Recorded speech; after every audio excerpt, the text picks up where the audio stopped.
Hi, I'm Will from Venture to Rome, and today I'm going to show you how to make my favorite cup of coffee in my favorite coffee maker on the trail. I'm going to show you what it is, how to make a great cup of coffee, and then share some really fun recipes at the end that might surprise you, so stay tuned. Okay everyone, meet the AeroPress, an ingenious little coffee maker.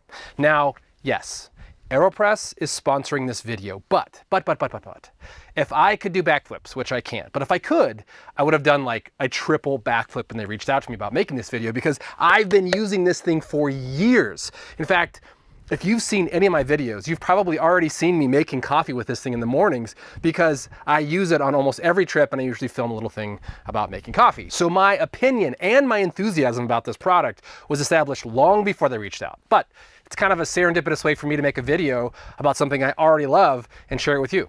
So what is AeroPress? Well, it was designed by a retired Stanford University engineering instructor named Alan Adler, who set out to figure out how to make the best cup of coffee possible, and this is what he came up with. It's a device that uses an airtight pressure plunger to press the coffee through a small filter in the bottom, kind of like a vacuum sealed French press meets an espresso machine. So let me show you what you get when you buy one of these things, either on their website or on Amazon. I'll have a link in the description, but last I checked, it was like 30 to 40 bucks. So you get a brewing chamber.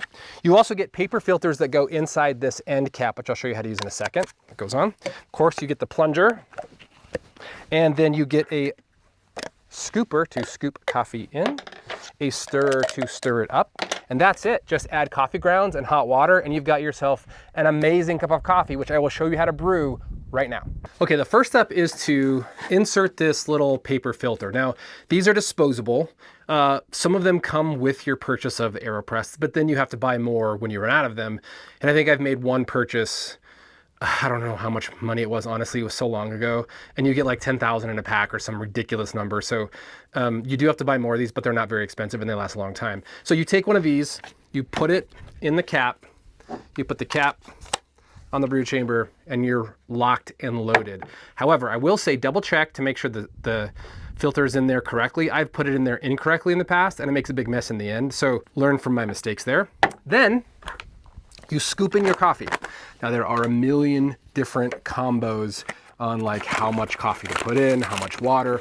I'm gonna show you how I make coffee, which is I like to do 2 scoops because I like it strong and dark. So 2 scoops, then just give it a shake so it's even.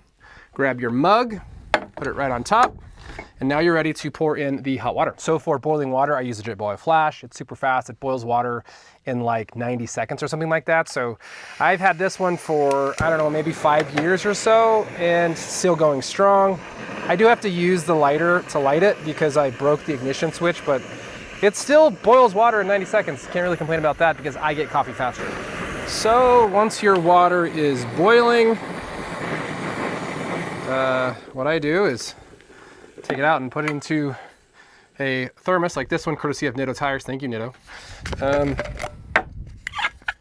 You can also, pour it directly into the grounds. Like Kate likes it hotter. She likes a hotter brew, and she likes her coffee basically like scalding hot. But I like to pour it in here. The act of pouring it in here just kind of cools it off a bit and makes it just about the right temperature to brew the coffee. So now you just pour the hot water in till you get a little bit of water in there. Then you use the stir stick and you stir it up into kind of like a nice sludge. And this is just to make sure there's no like dry pockets. Sometimes you can pour stuff in and you get these dry pockets. You just want to make sure that it's nice and stirred up. And then I basically just pour the rest of the hot water in, and I rinse off the stir stick at the same time. And you can put this just like back in here when you're done in the plunger, and then you just pour the rest in, and then you put it in the plunger. Now your coffee is brewing, and it's in this airtight vacuum seal thing that works through some auto magic. I'm not really sure, but it sits there and it brews, and you have to leave it for 2 minutes, which is like the hardest part of brewing, is just like looking at the coffee that you should be drinking and knowing that you have to wait for 2 minutes. For me, I'm usually like setting up cameras and stuff at camp, or setting up camp chairs or something like that. So I try to keep my mind occupied, but if it's not, I just hate waiting. It's like the worst part of making this coffee, but 2 minutes. Okay, this part is by far the most satisfying, and that's when you actually get to brew this thing. So basically you just apply steady pressure on the coffee. You don't have to press too hard. Sometimes I'm in a rush and I press too hard. They say it's not good for the coffee, but whatever. So press down, get it. You're just pressing the water through the coffee grounds that are hitting that filter and compacting. And then as you get closer to this air pocket, you get this kind of whoosh of air that presses through, which gives you a beautiful little foam on top. So here's just a little push to get that air through there. And then you've got just a beautiful cup of coffee to enjoy. Okay. Oh, every time it's so good. It is so good. This is such a good cup of coffee. This rivals like my super expensive, fancy coffee machine at home. So like, you know, cue the epic music, sitting around camp, watching the sunrise, sitting by a river or a lake, or looking out at a view on a mountain ledge, something like that. I mean, having a cup of coffee like this on the trail and experiencing those things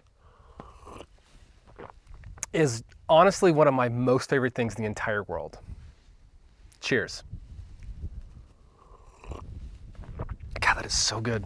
Okay, now I want to share with you some recipes that you can do with an AeroPress or with some other stuff that I'm going to show you that I think are really fun to have on the trail. So first is for espresso lovers. So one of the things that's great about the AeroPress is that you can make an espresso that rivals bringing an espresso machine or barista machine or whatever with you. So basically you take your scooper and you scoop in, I would say 1 or 2. I like to have 2. I think the inverted method is probably the safest bet for this type of brew.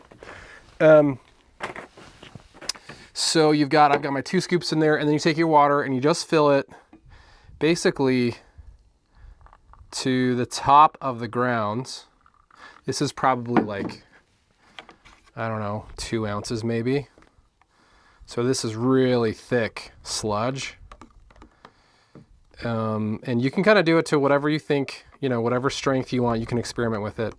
But you get that sludge to where you want it, then you pop on your cap, let it brew, and I think you're supposed to let this sit. You can let it sit for however long you want, I think. The longer you let it sit, the stronger the coffee. But basically, you pop it over, you brew it. Oh yeah. Run that air through, get that nice tight puck, and you've got, this is probably 2 ounces of coffee. Now I quickly brewed this, so it's not quite espresso strength, but it gives you an idea of how you can do it. And I have done this before. I'm not somebody who likes that super, super bitter, like make the hair on your chest stand up when you drink it type coffee. But if you are that kind of person, you can do it with the AeroPress. Now let me show you something else that's really cool. Okay, I am moving around because the wind is getting so bad. So I want to show you another recipe, which is cold brew. You heard me say earlier that you can cold brew this with this thing, and you can. So you put in your scoop of coffee, okay, and then you put in your cold water to whatever fill level you want in terms of how strong you want it to be. Okay, and then here's the only difference. The only difference is before you put on the plunger, you stir it for a full minute. So you stir for a full minute. And then you put in your plunger and you brew, and you have a cold brew that tastes like cold brew. So on those like hot summer days when you want to have an iced coffee, you can do that at camp, assuming you have ice. But at the very least, you can have a cold coffee if that's what you want. So cold brew is a thing you can do with the AeroPress. Whew, okay, so this day has turned.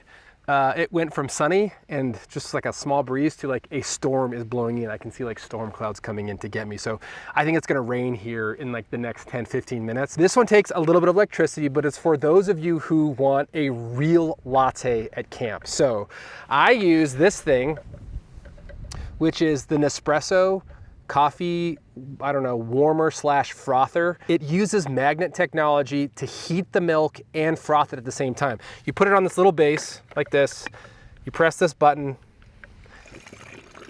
you can hear it probably. It starts frothing and warming the milk. It takes 1 or 2 minutes. So like while your coffee is brewing, you can be frothing your milk. You need about 480 watts. So it pulls a pretty big chunk of watts from your battery, but it only goes for a few minutes. And so you're not pulling that many watts for a long time. But when you're done, you get perfectly smooth frothed milk that you can pour into your aeropress brew, which makes for like the best latte you'll probably ever have on the trail, if that's your thing. Okay, the last thing I want to say before I get rained on is that if you haven't been over to the channel yet, come check it out. We have everything from gear reviews to epic 2-hour, like full feature films on doing some of the most incredible routes that you can imagine. So come on over. If you like this video, watch more from Venture to Roam. I would love a subscribe from you if you like our content. I'm trying to hit 50,000 subscribers this year, and every single one counts. So thank you in advance for subscribing. Until next time, I'm Will from Venture to Roam. Thanks for watching.